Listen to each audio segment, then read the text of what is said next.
اعوذ باللہ من الشیطان الرجیم بسم اللہ الرحمن الرحیم لا حول ولا قوة الا باللہ العلی العظیم۔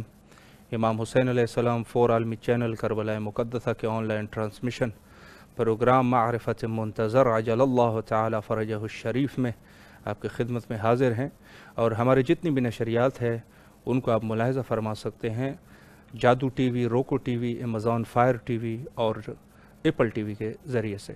تو امام زمانہ علیہ السلام کے عنوان سے گفتگو کا سلسلہ جاری ہے، اور جیسے عرض کر چکے ہیں کہ ہر دور میں اللہ کی ایک حجت کی ضرورت ہوتی ہے، اور یہ سلسلہ کوئی آج سے نہیں ہے بلکہ حضرت آدم سے لے کر حضرت خاتم رسالت مآب صلی اللہ علیہ وآلہ تک یہ سلسلہ جاری اور ساری رہا، اور اس کے بعد نائبین کا دور شروع ہوا، جانشین کا دور شروع ہوا، اور سب سے پہلے جو تعیین جانشین ہوا وہ رسول کے خود زندگی میں 3 سے 4 دفعہ، جو کہ ہمارے اہل تسنن کی جو کتابیں ہیں وہاں پر بھی ان کے شواہد موجود ہے، اور اس میں سے سب سے عظیم موقع جو تھا وہ غدیر خم کا موقع تھا، جب رسول نے 1,24,000 صحابہ کو جمع کر کے حضرت امیر المومنین کا ہاتھ بلند کر کے فرمایا من کنت مولا ہو فہذا علی مولا، جس کا میں مولا ہوں اس کا علی مولا ہے۔ تو یہ سلسلہ بہرحال وہاں سے شروع ہوا، اس سے پہلے بھی رسول نے کئی دفعہ اعلان جانشینی اپنا جانشین تعیین فرمایا تھا، لیکن یہ وہ موقع تھا جہاں پہ سب کے سب صحابہ مسلمین جتنے بھی تھے وہ موجود تھے، اور اس اعلان کا اور اس ولایت کا اعلان جو ہے وہ سب کے سامنے کیا گیا۔ تو بہرحال اس کے بعد کا دور جو ہے وہ امام حسن علیہ السلام کا دور، پھر حضرت امام حسین علیہ السلام کا دور، اور یہ سلسلہ جاری اور ساری رہا، جس کے بارے میں حجت خدا کی اور اس کا وجود جو اس کی ضرورت ہے یہ نہایت ہی واضح ہے۔ کل شیء احصیناہ فی امام مبین، ہر چیز کا جو احاطہ کیا گیا ہے وہ امام مبین کے اندر ہے، یعنی امام مبین میں تمام کے تمام علوم کا احاطہ کیا گیا ہے۔ تو حضرت ابیذر فرماتے ہیں کہ میں حضرت امیر المومنین کے ساتھ جنگ صفین سے واپس آ رہے تھے تو ایک جگہ پہ پہنچے جہاں پہ جس علاقے کو وادی نمل کہتے تھے، اور اس وادی نمل کے موقع پر میں نے دیکھا کہ بہت سارے چنٹیاں وہاں پر بہت زیادہ ہے۔ تو میں نے کہا کہ یا امیر المومنین علیہ السلام، کیا ضرور اس زمین پہ ایسا کوئی بھی ہے جس کو اس چنٹیوں کا علم حاصل ہو کہ اس میں ان کی تعداد کتنی ہے؟ تو حضرت نے فرمایا کہ آپ نے قرآن نہیں پڑھا جہاں پہ لکھا ہے کہ کل شیء احصیناہ فی امام مبین، ہر چیز کا احاطہ امام مبین کے اندر ہے۔ تو حضرت ابیذر نے فرمایا کہ وہ امام مبین کون ہے؟ تو حضرت امیر نے جواب میں ارشاد فرمایا کہ انا امام المبین، وہ امام مبین میں ہوں۔ تو پھر حضرت نے فرمایا کہ اس کی تعداد کو تو چھوڑیے، میں تو یہ بھی تشخیص دے سکتا ہوں کہ اس میں سے نر کون سا ہے اور مادہ کون سی ہے۔ یہ امام مبین اور حجت ہے، اس کے پاس تمام دنیا کی مرکزیت جو ہے وہ امام مبین یعنی جو وقت کا امام ہوتا ہے، جس کو اب حجت کہیں، یہ مقام اس کو حاصل ہے۔ اور آپ کی خدمت میں عرض کروں کہ اللہ کی جتنی بھی نعمات ہیں وہ اسی حجت کی وجہ سے، اسی حجت کے صدقے میں انسان استعمال کرتا ہے۔ جتنی بھی اللہ کے نعمات ہے، چاہے وہ ہماری غذا کی شکل میں ہو، ہمارے دیکھنا بھی ایک نعمت ہے، ہمارے مختلف امکانات سے فطرت کے جو بھی قدرتی امکانات کا ہم استعمال کر رہے ہیں، یہ سب کے سب جو ہے وہ اللہ سبحانہ و تعالیٰ کے نعمات ہے جس کو ہم استعمال کر رہے ہیں، اور اس نعمات کا جو جس صدقے میں یہ چیزیں ہمیں مل رہی ہے وہ ہے حجت خدا، جس کو اس دور کے حجت خدا حضرت امام زمانہ علیہ السلام ہے۔ حضرت امام زمانہ علیہ السلام کی اطاعت ہمارے اوپر واجب ہے، یعنی اگر ایک شخص جو کہ حضرت امام مہدی علیہ السلام کا منکر ہو جائے تو وہ یقیناً شیعہ تو کیا وہ کوئی مسلمان بھی نہیں رہ سکتا اس کے وجود کا منکر، چونکہ وقت کے حجت کا منکر ہو گیا، اور وقت کی جو حجت ہوتی ہے اس کے انکار کرنا، گویا کہ من انکرا جس نے انکار کر دیا حضرت امام مہدی علیہ السلام کے، اپنے زمانے کے امام کا انکار کر دیا، ماتت میتتن جاہلیہ، وہ جہالت کی موت مرا۔ یعنی گویا جہالت وہ چیز ہے کہ وہ لعنت و مستحق عذاب الہی ہے۔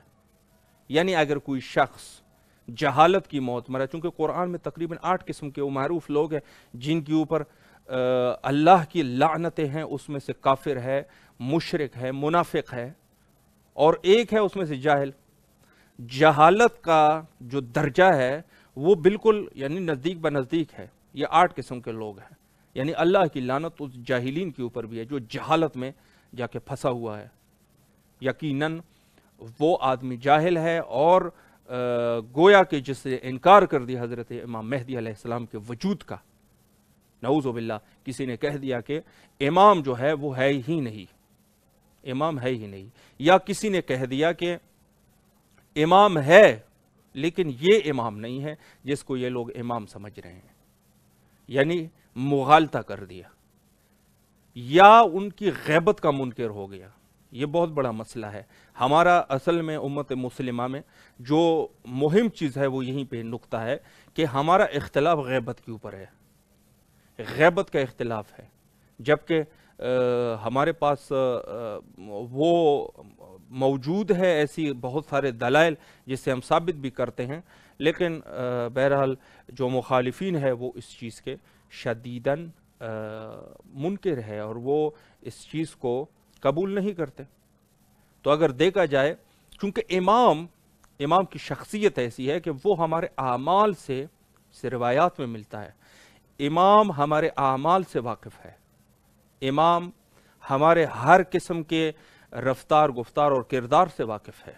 یعنی اگر ہم کوئی کام کر رہے ہیں تو گویا امام کے لیے وہ ایسے ہیں جیسے وہ اس کے سامنے وہ کام آپ انجام دے رہے ہیں، وہ مشاہدہ کر رہے ہیں۔ یہی وجہ ہے کہ البتہ یہ فقط ہر دور کے امام کے لیے یہی ہے، یعنی گویا وہ دور حضرت امام صادق علیہ السلام جیسے ملتا ہے کہ حضرت امام صادق علیہ السلام کو کسی ایک بندے نے، جو اس دور کا مومن تھا، تو ان کو دعوت ہوئی، اور حضرت امام صادق علیہ السلام کے ساتھ ان کے ایک صحابی بھی تھے، وہ بھی گئے۔ تو بہرحال طعام کے بعد جب امام باہر نکل رہے تھے تو ان کے ساتھ جو دوسرا وہ صحابی تھا، اس نے ایک کنیز کے اوپر جو اس کے لیے شرعاً روا نہیں تھی، حلال نہیں تھی، اس نے اس کی طرف نگاہ کر لیا۔ جب امام دروازے سے باہر نکلے تو اس نے اس کنیز کی طرف نگاہ کی، جب باہر آیا تو امام نے فرمایا کہ اے شخص آپ نے میرا بڑا دل دکھایا ہے۔ تو اس نے کہا کہ مولا میں نے تو کچھ بھی نہیں کیا۔ فرمایا تو نے بڑا دل دکھایا۔ پھر انہوں نے کہا کہ مولا میں نے تو کچھ بھی نہیں کیا۔ لیکن جب تیسری دفعہ امام نے فرمایا تو ساتھ میں یہ بھی فرمایا کہ آپ نے اس نامحرم کی طرف نگاہ کی ہے۔ تو یہ شخص بہرحال شرمندہ ہو گیا۔ تو امام نے مزید وضاحت دیتے ہوئے فرمایا کہ امام کہتے کس کو ہے؟ امام اسی کو کہتے ہیں جس کے لیے یہ جہاں جو ہے وہ بالکل آشکار ہو، کوئی چیز اس سے چھپی ہوئی نہ ہو۔ امام اس کو نہیں کہتے کہ اس دیوار کے بعد اس طرف دیوار کو اس کو علم نہ ہو، یعنی اس کو یہ پتہ نہیں ہے کہ اس دیوار کے بعد وہاں کیا ہے، بلکہ امام وہ ہوتا ہے جس کو پوری دنیا میں جو چیز حالات ہے جو ہو رہے ہیں وہ امام کے لیے آشکار ہو اور بالکل امام کو پتہ ہو۔ تو وہ گویا کہ ہمارے جو نہایت ہی جس کو کہا جائے کہ کم لطفی کرتے ہیں اہل بیت علیہ السلام کے شان میں، وہ یہ ہے کہ بسا اوقات چھوٹے چھوٹے مسائل جن کو وہ اٹھاتے ہیں اور دلیل بھی وہی لے کے آتے ہیں جو اہل بیت کے دشمن لے کے آتے ہیں، وہی دلائل۔ وہ کہتے ہیں کہ حضرت امام رضا علیہ السلام کے پاس نعوذ باللہ علم نہیں تھا کہ اس انگور میں زہر ہے۔ تو یہ، اور پھر وہ کہتے ہیں یہ تو گویا کہ خودکشی ہو گئی اور اس قسم کی دلیلیں، تو یہ لوگوں کو گمراہ کرنے والی باتیں ہیں۔ امام کے پاس علم، انگور کا علم تو چھوڑیں، امام جو ہے وہ ہر چیز کا علم اس کے پاس، چونکہ کل شین احصیناہ فی امام مبین، امام مبین میں سب چیز کو احاطہ کیا گیا ہے، اور حدیث بھی ہمارے پاس موجود ہے۔ حضرت رسالت مآب صلی اللہ علیہ وآلہ فرمایا کہ دنیا کے 100 یا بعض روایات میں کہتے ہیں 10 درجہ علم ہے، جس میں سے 9 درجہ علم حضرت امیر المومنین کے پاس ہے صلوات اللہ علیہ، اور 1 درجہ علم باقی لوگوں کے پاس ہے۔ لیکن وہ جو 1 درجہ علم ہے، اگر اس میں بھی پھر مقابلہ اگر کیا جائے تو اس میں بھی امیر المومنین سبقت حاصل ہے امیر کو، حضرت امیر کو اس 1 درجہ علم میں بھی سبقت حاصل ہے۔ یہ ہے درجہ امام کے علم کا احاطہ۔ یا اگر دوسری طرف سے وہ محمد علی نشاپوری کا واقعہ، جو وہ نشاپور سے آ رہے تھے اور وہاں پہ کچھ لوگ تھے جو کہ اس کشمکش میں تھے کہ حضرت امام صادق علیہ السلام کے بعد امام کون ہے، یہ لوگ اسی کشمکش میں تھے اور یہ سوچ رہے تھے کہ امام حضرت صادق علیہ السلام چونکہ جب دنیا سے رحلت فرما گئے تو اب امامت میں بحث ہو رہی تھی، کچھ لوگ جو ہے کسی کو امام سمجھ رہے تھے، کوئی کسی کو امام سمجھ رہے تھے، تو یہ ایک بہت بڑا مسئلہ ہو گیا تھا، اور یہ خبر دنیا کے دور دراز علاقے جہاں پر شیعہ نشین تھے ان میں بھی یہ بات معروف ہو گئی کہ امام کا نائب کون ہے۔ البتہ امام صادق علیہ السلام نے اپنے حیات طیبہ میں حضرت امام موسیٰ کاظم علیہ السلام کو امام تعیین فرمایا تھا، یعنی سب کو بتا دیا تھا علنی طور پہ کہ میرے بعد امام یہ، لیکن حالات کچھ ایسے تھے کہ یہ بات شاید بالکل عام طریقے سے شاید لوگوں کے کان تک نہیں پہنچی تھی، اور تھوڑے سی لوگوں کو یہ مشکلات ہو رہے تھے۔ تو نشاپور سے جب محمد علی نشاپوری اٹھے اور لوگوں نے ان کو تحفے تحائف دیے نہایت قیمتی، اور ان کو کہا کہ آپ جائیں اور یہ تحفے تحائف حضرت صادق علیہ السلام کا جو سچا نائب ہوگا اس کے حوالے کر دیجئے۔ تو بہرحال محمد علی نشاپوری جب نکلنے لگے تو وہاں پر ایک ضعیفہ تھی جس کو کہا گیا ہے، تاریخ میں اس کا نام بی بی شتیتا رکھا گیا ہے۔ وہاں پہ نشاپور میں اگر کوئی زیارت سے مشرف ہوا ہو تو وہاں پہ ایک جگہ ہے جہاں پہ زیارت گاہ ہے بی بی شتیتا کے نام سے۔ تو یہ ضعیفہ وہاں پہ بیٹھی ہوئی تھی اور انہوں نے ایک تھوڑے سے ایک بہت کم مقدار میں گندم اور یہ چیزیں بھی آواز دی محمد علی نشاپوری کو کہ آپ ذرا رکیے تو ہم بھی آپ کے امام کے لیے کچھ تحفہ بھیجنا چاہتے ہیں۔ تو انہوں نے بھی وہ تھوڑا سا، جس میں بعض لوگ کہتے ہیں اشرفیاں تھی، بعض کہتے ہیں گندم تھے، بہرحال اشرفیاں یا جو چیز بھی تھی، لیکن مقدار اس کی نہایت ہی کم تھی۔ تو وہاں پہ یہ انہوں نے حوالے کر دیا، تو چونکہ امام کا نام انہوں نے کہا تو محمد علی نشاپوری مجبور ہو گیا اور انہوں نے وہ تحفہ قبول کر لیا اور یہ مدینہ کی طرف روانہ ہو گئے۔ جو ہی وہاں پہنچے تو وہاں دیکھا کہ انہوں نے وہاں پوچھنا شروع کر دیا کہ امام صادق علیہ السلام کے سچے نائب کون ہے۔ تو بہرحال لوگوں نے مختلف ایڈریس دیے، اور ایک اس میں سے کمال کی بات یہ تھی کہ جب یہ لوگ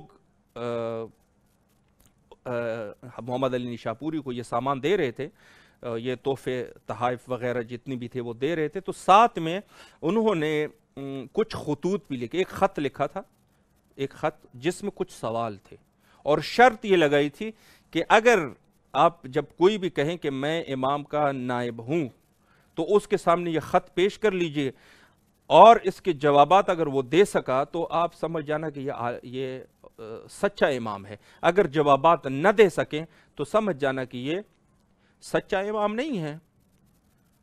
اور پھر ان میں سے ایک اور جو شرط تھی، انہوں نے کہا کہ جواب بھی دے لیکن بغیر کھول کے جواب دے۔ یہ نہیں کہ انہوں نے کھول دیا، ممکن ہے ایک بندہ عالم ہے وہ جواب شاید دے بھی دے اس سوالات کا، تو انہوں نے کہا کھول کے نہیں، بلکہ وہ امام اگر ہے تو اس کو یہ بھی پتا ہونا چاہیے کہ اس میں لکھا کیا ہے، اس کو ٹھیک طریقے سے پتا ہو کہ بھئی اس میں لکھا کیا ہے اور یہ کس بارے میں سوالات کر رہے ہیں۔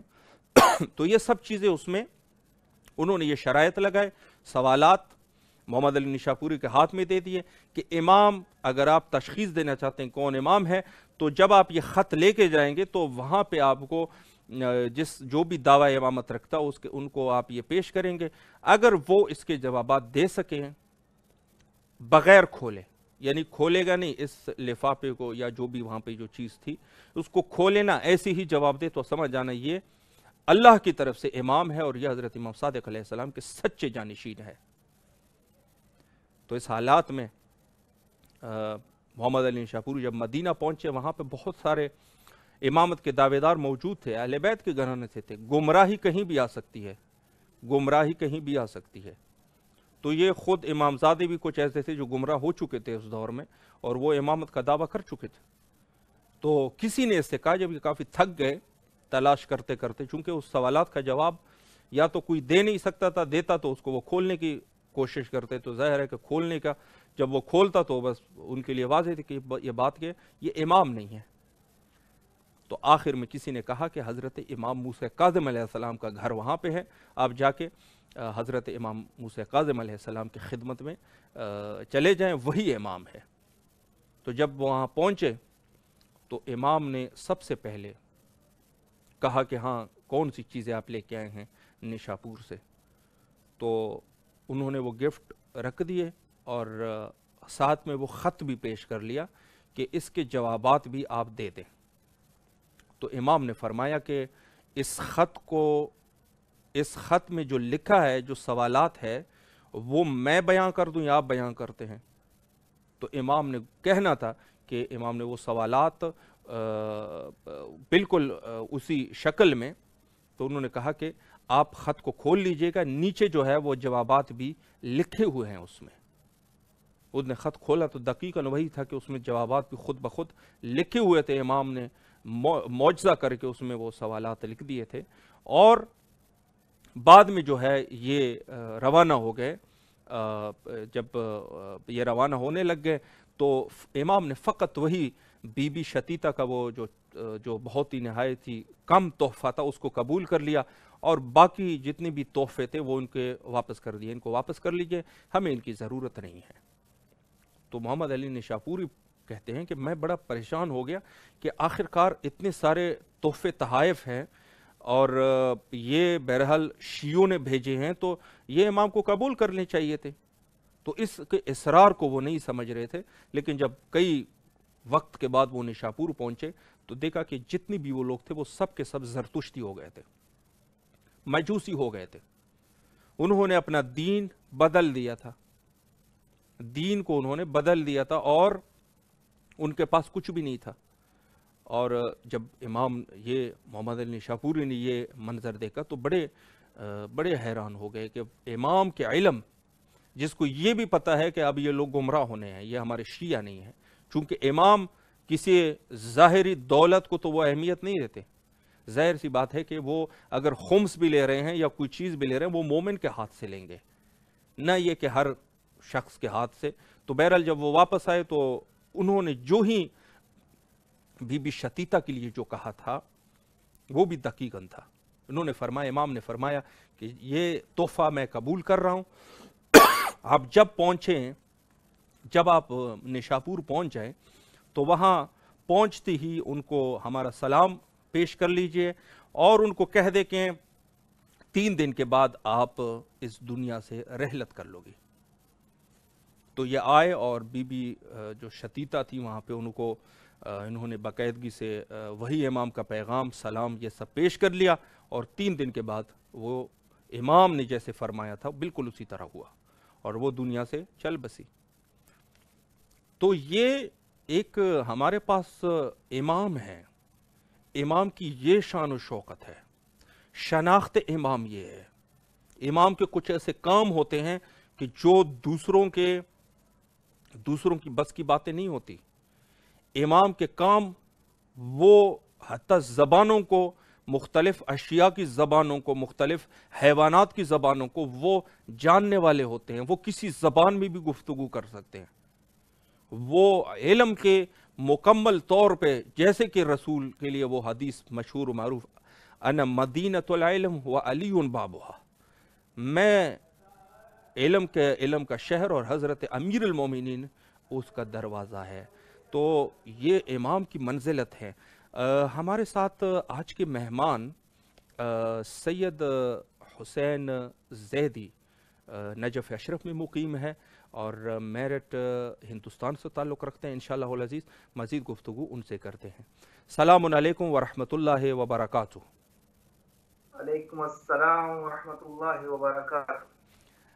امام حسین علیہ السلام میڈیا گروپ کی طرف سے ہم آپ کے شکر گزار ہے کہ آپ نے نہایت ہی مصروف زندگی، چونکہ درس اور تدریس کا بھی ہے آج کل، اور اس کے باوجود بھی آپ مومنین کے خدمت میں حاضر ہوئے، تو ہم آپ کے نہایت ہی شکر گزار ہے.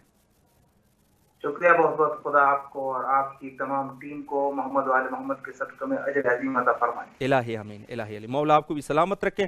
تو بغیر اگر آپ کی اجازت ہے تو سوالات جوابات کا سلسلہ شروع کر لیتے ہیں، چونکہ ٹائم جو ہے وہ ہمارے پاس کم ہے اور زیادہ سے زیادہ آپ کے علم سے انشاءاللہ استفادہ کر سکیں.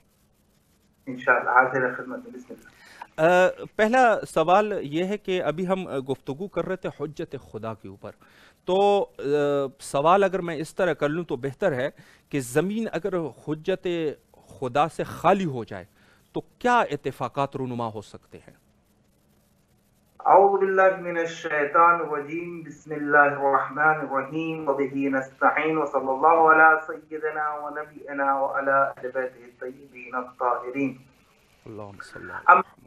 وقد روي عن الأئمة عليهم الصلاة والسلام ما زالت الأرض إلا ولله الحجة. اللہ اکبر. اس سے قبل کی گفتگو آغاز کیا جائے، اپنے تمام سامعین اور ناظرین کی خدمت اقدس میں سلام عرض کرتے ہیں. علیکم السلام. عزیزو، سوال بہت ممتاز اور بہت بہترین سوال ہے کہ اگر حجت خدا سے زمین خالی ہو جائے تو کیا حالات اور کیا اتفاقات رونما ہو سکتے ہیں. جی. یہ سوال امام صادق علیہ السلام کی خدمت میں خود امام کی روایتوں سے ان سوالات کے جواب ملتے ہیں. اس سے قبل کہ ہم اس سوال کی شرح کریں اور جواب کو مکمل تفصیل کے ساتھ بیان کریں، امام صادق علیہ السلام نے فرمایا کہ ما الا للہ حجہ.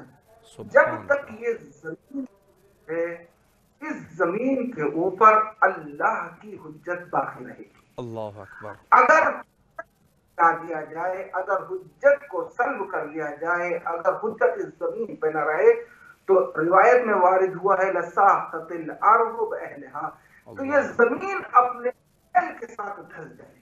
سبحان اللہ. یعنی بقا کے لیے ضروری ہے کہ حجت خدا اس زمین کے اوپر رونما ہو.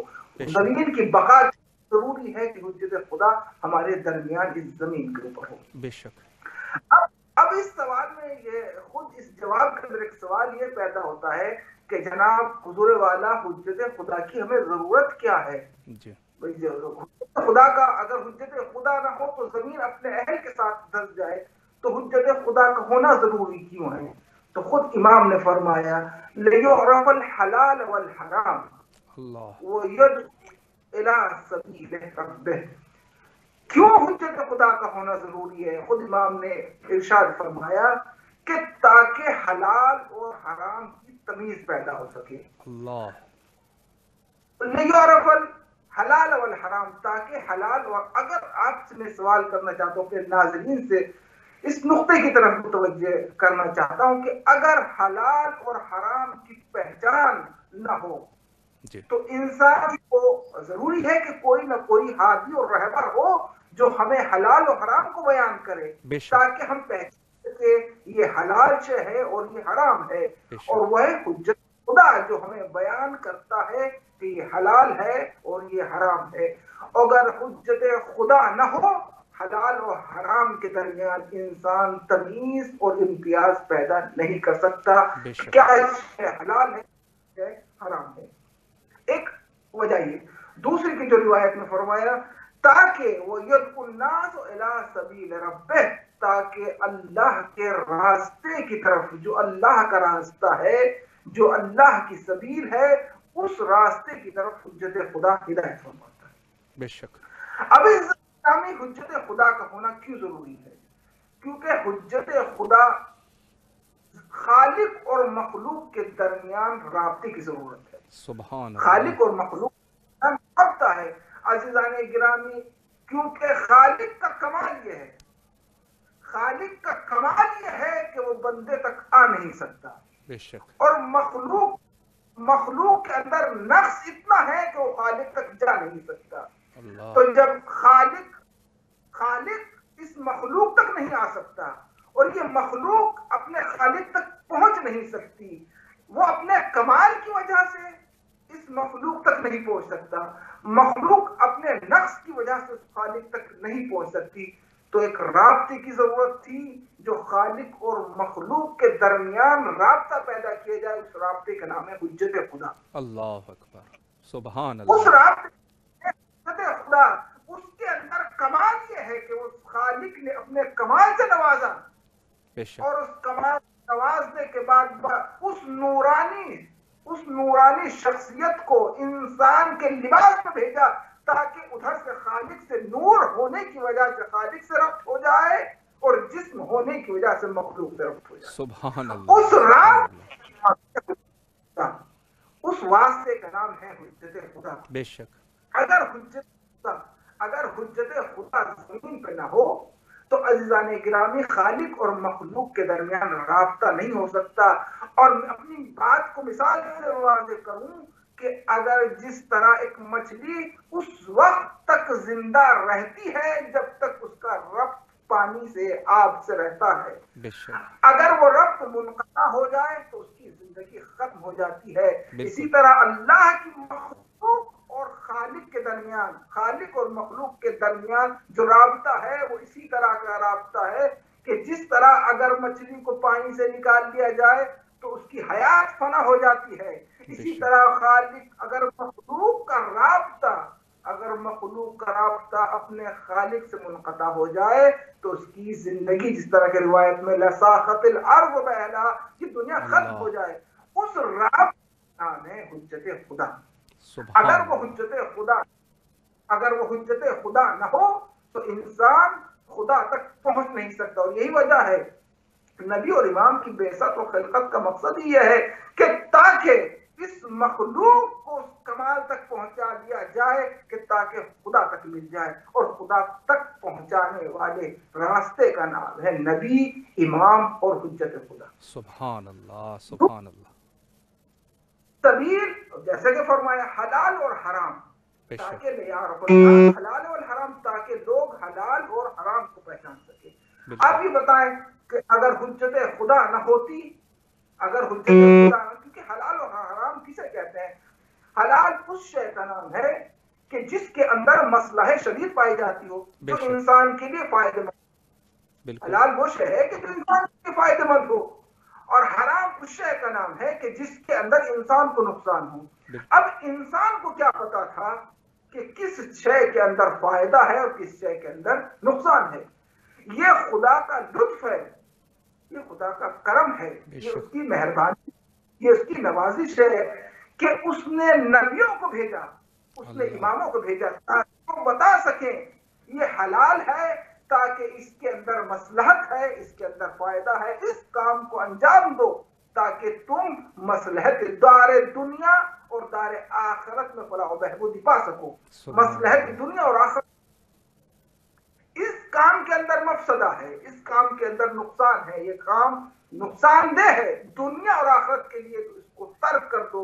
عزیزان گرامی، میرے دوستو، اگر یہ خدا کا لطف ہے کہ اس نے انسان کو جب اس دنیا میں بھیجا، جب دنیا میں انسان کو بھیجا تو بھیجنے سے قبل اس نے انسان کی خلقت سے قبل اس کے لیے ہادی، اس کے لیے حجت کا اہتمام پہلے کیا، انسان کو دنیا میں بعد میں بھیجا. اللہ اکبر.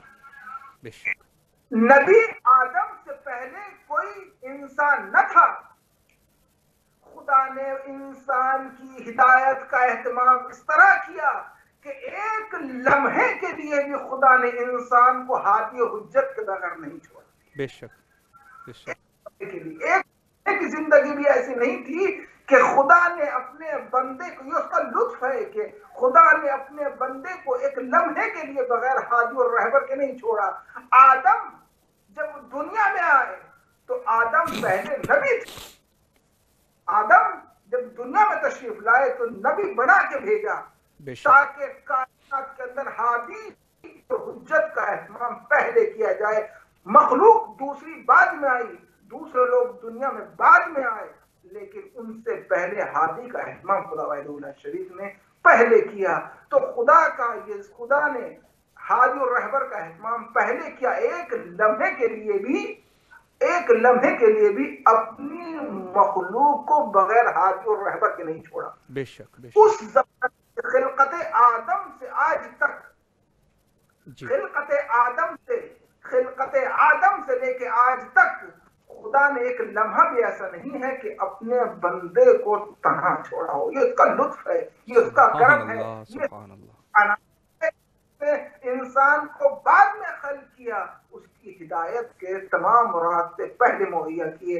ایسا نہ ہو, کیوں خدا نے پہلے ہادی کا اہتمام کیا؟ ایسا ہوتا کہ انسان ہو جاتے, انسانوں کی ایک متعدد افراد دنیا میں موجود ہوتے, اس کے بعد کوئی نبی آتا وہ ہدایت کرتا. کہا نہیں, ہم ہدایت کا اہتمام پہلے کریں گے. ایسا نہ ہو کہ قیامت کے دن یہ بندہ خدا کی بارگاہ میں شکایت کرے, اے خدا ہم ہدایت کے راستے پہ, ہم نیک راستے پہ چلنا تو چاہتے تھے, ہم تیرا راستہ تو اختیار کرنا چاہتے تھے, لیکن ہمارے پاس کوئی ہادی نہ تھا, کوئی رہبر نہ تھا جو طریقہ حق اور راہ حق کو بیان کر سکے. اسی وجہ سے امام نے فرمایا کہ اگر زمین سے حجت خدا اٹھائی جائے, اگر حجت خدا نہ ہو تو یہ زمین اپنے اہل کے ساتھ ساقط ہو جائے, اپنے اہل کے ساتھ دھس جائے گی. اور عزیزان گرامی, اور ہادی کی ذمہ داری یہ ہے کہ وہ حلال و حرام کو بیان کرے اور خدا کے بتائے ہوئے راستہ, جو خدا کا راستہ ہے, اس راستے کو لوگوں تک بیان کرے. اس کی ذمہ داری, صرف ہادی کی ذمہ داری ہے کہ وہ راستہ بیان کرے. جیسے کہ قرآن میں ارشاد فرمایا, هَدَيْنَاهُ السَّبِيلَ إِمَّا شَاكِرًا وَإِمَّا كَفُورًا. ہم نے تمہیں دونوں راستے بیان کر دیے. کیسے بیان کیے ہیں دونوں راستے؟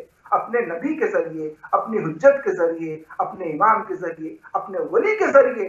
راہ حق بھی بیان کرتی ہے, راہ ہدایت بھی بیان کرتی ہے, اور جو راہ شیطانی ہے, رہنما کی, جو شیطان کا راستہ ہے وہ بھی بیان کر دیا ہے, جو نبی کا راستہ ہے, جو خدا کا راستہ ہے وہ بھی بیان کر دیا ہے. اب آپ کا اختیار ہے کہ جو چاہیں آپ اختیار کریں, اور آپ کے اختیار ہی کے نتیجے کا نام ہے جنت اور دوزخ. انسان کو خدا نے مجبور نہیں کیا ہے کہ وہ ہدایت کا راستہ اختیار کرے, وہ کفر کا راستہ اختیار کرے. اس کی مرضی ہے, وہ شیطان کا راستہ اختیار کرے یا خدا کا راستہ اختیار کرے, وہ اس کی مرضی کے اوپر. خدا نے اپنی حجت تمام کر دی اپنی نبی کے ذریعے, اپنے ولی کے ذریعے. بے شک بے شک بے شک. مولا آپ کے توفیقات میں اضافہ فرمائے. ہمارے پاس 10 منٹ کا ٹائم ہے, تو ایک سوال جتنا ہو سکے. بہرحال ایک سوال ہمارے پاس یہ مولانا صاحب کہ دیکھیں اللہ کا جو نظام ہے اس میں حجت کے ساتھ ساتھ, چونکہ ابھی اپنی بڑی خوبصورت گفتگو کی حجت کے عنوان سے اور نہایت ہی عام فہم اور بہترین گفتگو, تو حجت کے ساتھ ساتھ کتاب بھی بیچتے رہیں, یعنی حجت اور کتاب. تو یہی سلسلہ جو ہے ہمارے پیغمبر اسلام صلی اللہ علیہ وآلہ کے دور میں بھی ہوا کہ ساتھ میں قرآن بھی, حجت کے ساتھ ساتھ قرآن کا نزول بھی ہوا.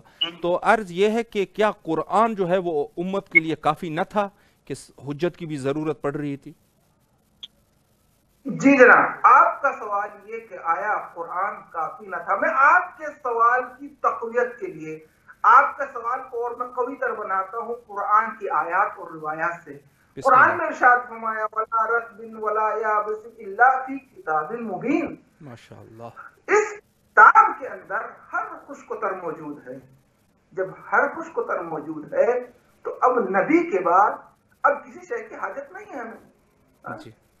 اور پھر قرآن میں دوسرے وَنَزَّلْنَا عَلَيْكَ الْكِتَابَ تِبْيَانًا لِكُلِّ شَيْءٍ, ہم نے اس قرآن کو نازل کیا ہر شے کا علم دے کر. بے شک. تو پھر عزیزان گرامی ہمیں نہ ولی کی ضرورت ہے, بس خدا کتاب کو بھیج دیتا اور کتاب ہمارے لیے کافی تھی, کیونکہ اس کتاب کے اندر ہر شے موجود ہے. بے شک. اب سوال اور اشکال ہے تو اب کتاب ہمارے لیے کافی ہونی چاہیے، کیونکہ ولا رتب ولا یابس الا فی کتاب المبین، ہر شے کا علم اس کتاب کے اندر موجود ہے. تو خدا صرف کتاب بھیج دیتا اور نبی کے بھیجنے کی ضرورت نہیں تھی. آپ کا سوال میں نے قرآن کی دلیل کے ساتھ ثابت کر دیا ہے. اب آپ کا سوال قرآن کی دلیل سے ہو گیا ہے کہ لا رتب ولا یابس کتاب المبین. اب ہمیں نبی کی ضرورت نہیں ہے، اب ہمیں امام اور احادیث کی ضرورت نہیں ہے. لیکن عزیزان گرامی، اب آپ اس سوال کے جواب کو ملاحظہ کر فرمائیں. جی، اب ہمیں کتاب کافی نہیں ہے. عزیزان گرامی، کتاب کے اندر ہر علم تو موجود ہے، لیکن اس علم سے گویا قرآن ایسا سمندر ہے کہ جس کے اندر ہر علم موجود ہے، تمام خزانے علمی موجود ہیں. لیکن عزیزان گرامی، حجت خدا کی ضرورت کیوں ہے؟ حجت خدا کی ضرورت ہمیں اس وجہ سے ہے کہ تاکہ وہ علم کے خزانے ہر کوئی نہیں نکال سکتا. صرف کیونکہ یہ کتاب خدا کی جانب سے ہے تو کوئی ایسا نمائندہ خدا کی جانب سے ہونا چاہیے جو اس علم کے سمندر سے وہ خزانے علمی نکال کر ہم تک پہنچا. سبحان اللہ، بڑی خوبصورت تعبیر ہے، ماشاءاللہ. جی بالکل. کا نام ہے، اس حجت خدا کا نام ہے نبی اور امام. جو اس کتاب میں علم تو تمام موجود ہے، لیکن ہمارے پاس وہ ذرائع نہیں ہے کہ ہم اس کتاب سے خزانے علمی کو نکال سکیں. وہ امام ہوتا ہے جو اس کے ظاہر اور باطن کو سمجھتا ہے، وہ علم کے خزانے ہم تک نکال کر پہنچاتا ہے. عزیزان گرامی، میں اپنی گفتگو کو ایک عام فہم بنانے کے لیے ایک مثال سے اور واضح کر دوں کہ عزیزان گرامی، جس طرح قرآن، جس طرح ہمارے پاس دو چیزیں ہیں، ایک کتاب ہے، ایک معلم کتاب ہے. بے شک. کتاب تو ہمارے پاس موجود ہے، اب معلم کتاب بھی ہونا ضروری ہے. عزیزو، اگر آپ ایک بچے کو کتاب دیں، کسی بھی کلاس کا بچہ ہو، کسی بھی درجے کا بچہ ہو، اس سے کہیں بیٹا یہ کتاب ہے، آپ اس کتاب سے پڑھ لیں، تو کبھی نہیں پڑھ سکتا. وہ کہے گا آقا مجھے ایک معلم کی ضرورت ہے، والد بزرگاں مجھے ایک معلم کی ضرورت ہے. تو کتاب بغیر معلم قرآن کے سمجھ نہیں آ سکتی. لیکن عزیزان گرامی، معلم قرآن کا ہونا ضروری ہے تاکہ وہ علم کے ذخیرے کو ہم تک پہنچا سکے. ہاں، یہ ہو سکتا تھا، یہ ملاحظہ کیجیے گا اس بات کو، کہ معلم قرآن ہو اگر کتاب نہ ہو. مثال کے طور پر ایک کلاس چل رہی ہے، ایک استاد آتا ہے، وہ بحث دیتا ہے، بحث خارج سے دیتا ہے، کتاب کی ضرورت نہیں. اس کے پاس علم ہے، وہ اپنے علم کے ذخیرے سے لوگوں کو مالامال کر سکتا ہے، لیکن بغیر کتاب کے، یعنی بغیر کتاب کے معلم تو پڑھا سکتا ہے، بغیر کتاب کے معلم تو ہو سکتا ہے کہ آپ کو کچھ مطالب، کچھ ذخیرے علمی سے آپ کو نواز دے، لیکن کتاب آپ فائدہ نہیں پہنچا سکتی جب تک کہ اس کے لیے کوئی معلم نہ ہو. معلم کا ہونا بہت ضروری ہے تاکہ، اور معلم بھی ایسا ہو عزیزان گرامی، کیونکہ کتاب خدا کی جانب سے ہے تو کوئی ایسا ہونا چاہیے جو خدا ہی کی جانب سے ہو. یہ علم خدا کی جانب سے ایسا ہو کہ جو علم بھی خدا نے اپنی جانب سے دیا ہو. ایسا نہ ہو کہ کوئی دنیا کا انسان جس کو خدا سے کوئی ربط نہیں ہے، وہ اس کتاب کو نہ پڑھا سکتا ہے نہ پڑھ سکتا ہے. اس لیے یہ کتاب کی جانب سے کتاب ہے، اسی کی جانب سے معلم کتاب ہونا چاہیے. بے شک، بے شک. جی قبلہ، ہمارے پاس تقریباً 3 منٹ کا ٹائم ہے. اگر اس 3 منٹ میں آپ کچھ وضاحت امام زمان علیہ السلام کے بارے میں کرنا چاہیں تو بسم اللہ، وگرنہ میں جو ہے وہ اور سوال آپ سے پوچھوں. 3 منٹ کا ٹائم ہے ہمارے پاس. ہاں، آپ پوچھ سکتے ہیں، سوال پوچھنا چاہیں. جی. تو ظہور امام زمانہ علیہ السلام کے علامات اگر آپ مختصراً 3 منٹ میں بیان کر دیجئے. بہت جواب کو مختصر کرتے ہیں. امام زمانہ کے ظہور کی علامت اگر آپ گننا شروع کریں تو لا تعداد ہیں جی، اور ان کو مختصر کرتے ہوئے کہ عزیزان گرامی، امام زمانہ کے ظہور کی علامت ہے کیونکہ حالات حاضرہ میں یہ جو بیماری پھیلی ہوئی ہے، یہ جو کووڈ کی وجہ سے بہت سارے لوگ کہہ رہے ہیں کہ امام زمانہ کے ظہور کی علامتوں میں سے ایک ہی علامت ہے. عزیزان گرامی، امام نے فرمایا کہ امام کی روایت میں وارد ہوا ہے، امام سے روایت میں وارد ہوا ہے کہ دنیا کے 1/3 دنیا امام کے ظہور کی علامتوں میں سے یہ ہے کہ جی 1/3 موت الابیض و موت الاحمر، دنیا کو 3 حصوں میں تقسیم کیا جائے گا. ایک جو موت احمر ہوگی یعنی سرخ موت، یعنی جس کو امام نے فرمایا کہ تلوار کے ذریعے 1/3 دنیا قتل کر دی جائے گی. جی بالکل. پھر امام نے فرمایا موت الابیض جو مرض طاعون کے ذریعے 1/3 دنیا قتل ہو جائے گی، مر جائے گی. ایک 1/3 دنیا سلس دنیا بچے گی امام زمانہ کے ظہور سے پہلے. تو اب آیا سوال یہ ہوتا ہے کہ آیا یہ جو اس وقت حالات ہیں کیا وہ حالات ہیں کہ جس کے بارے میں روایت میں فرمایا کہ 1/3 دنیا موت اور طاعون میں مبتلا ہو کے مرے گی؟ عزیزان گرامی، ہم یہ کہتے ہیں کہ وہ حالات خدا جانتا ہے کہ وہ کون سا مرض ہوگا اور کس وقت وہ مرض آئے گا کہ جس وقت یہ حالات پیدا ہوں گے کہ ایک تہائی دنیا مرض میں مبتلا ہو کے مر جائے گی، بالکل. ایک تہائی دنیا قتل ہو کے مرے گی، ایک تہائی دنیا بچے گی جو امام زمانہ علیہ السلام کے ظہور کے وقت موجود ہوں گے لوگ. دوسری روایت یہ کہ آسمان کی ندا آئے گی، امام زمانہ کے ظہور کے وقت آسمان سے ندا آئے گی. اب سوال یہ بہت لطیف جملہ ہے، اپنی گفتگو کے آخر میں یہ جملہ اگر آپ کو یاد رہ گیا تو تمام محنتیں ہماری وصول ہو جائیں گی. امام نے فرمایا وقت آسمان سے ندا آئے گی. ہم نے سب نے سنا ہے کہ آسمان سے ندا آئے گی. سوال یہ ہے کہ قبلہ وہ آسمان سے ندا کیا ہوگی، وہ کیا پکارے گا آسمان سے؟ روایت میں آیا کہ امام نے فرمایا کہ قیامت امام کے ظہور سے پہلے ندا آئے گی، اللہ اللہ، جو بھی فرمایا کہ اللہ ومن حق ہے. امام نے فرمایا کہ امام کے ظہور سے پہلے آسمان سے جو ندا آئے گی، اللہ ان الحق علی وشیتہ، آگاہ ہو جاؤ. قیامت امام کے ظہور سے پہلے یہ صدا آئے گی، آگاہ ہو جاؤ، حق علی کے ساتھ ہے اور شیان علی کے ساتھ حق ہے. یہ قیامت کے ظہور سے پہلے یہ ندا آئے گی. اسی کے مقابلے میں شیطان کے آسمان سے صدا آئے گی کہ آگاہ ہو جاؤ، حق عثمان کے ساتھ ہے اور عثمان کی شیعوں کے ساتھ ہے. عثمان سے روایت میں وارد ہوا کہ عثمان سے سفیانی مراد ہے. تو عزیزان گرامی، قیامت امام کے ظہور سے پہلے یہ صدا آئے گی کہ حق علی کے ساتھ ہے. اور عزیزان گرامی، یہ کوئی نئی صدا نہیں. آج سال قبل رسول نے فرمایا الحق مع علی والعلی مع الحق. بے شک بے شک. مولا آپ کے توفیقات میں اضافہ فرمائے. مولانا صاحب بڑی اچھی گفتگو آپ نے فرمائی اور نہایت ہی مستفید ہوئے. تو ایک دفعہ پھر ہم آپ کے شکر گزار ہیں کہ آپ تشریف لائیں اور آپ کے مطالب سے مستفید ہوئے. مولا کے حفظ و امان میں رہیں. خدا آپ کو سلامت رکھے، آپ کے تمام اراکین کو محمد و آل محمد کے صدقے میں حفظ و امان میں رکھے اور آپ کو ہمارے اس عمل کو خدا قبول فرمائے. والحمدللہ رب العالمین. الہی آمین الہی آمین. شکریہ. یہ تھے ہمارے ساتھ سید حسین عباس زیدی، میرٹھ ہندوستان سے، اور نجف اشرف میں مقیم ہے. علم دینی کے اس میں ظاہر مصروف ہے.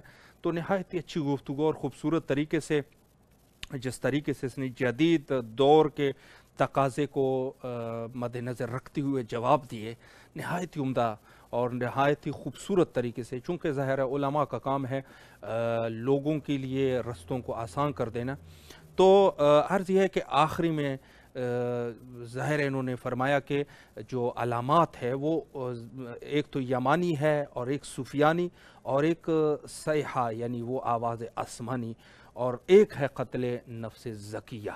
تو یہ بہرحال روایات میں ہیں. تو بہرحال اسی کے ساتھ ہی ہم اپنے گفتگو کا اختتام کرتے ہیں اور آخر میں وہی دعا مانگتے ہیں جو ہمیشہ ہم کرتے ہیں، اللہم عجل لولیک الفرج، اللہم صلی اللہ علی محمد.